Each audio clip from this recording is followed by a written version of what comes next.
raced to beat red lights. My whole body tensed, and my attention heightened. The collective anger that is urban rush hour traffic overwhelmed me.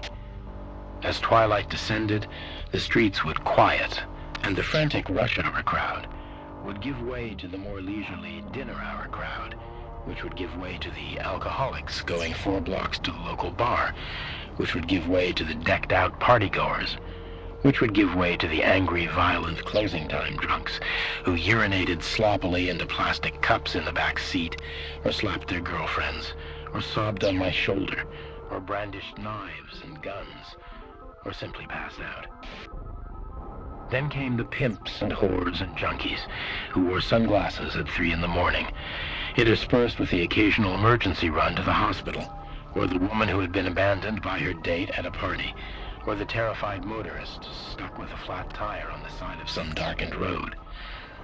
Finally, as morning light began to bleed color back into the city, the shift would end with the quiet, unseen service workers, the bakers, the domestics, the custodians, on their way to prepare the breakfasts and wash the floors and open the shops, so the daylight people would step forth from their morning commute into a world that was already fully in operation.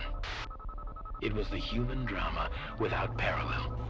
The wealthiest, the poorest, people in a hurry, people with nowhere to go, the desperate, the lonely, wedding parties, thieves running from the police, people having fistfights, couples wanting a dark place to make love. They all got into the cab in the course of an ordinary shift.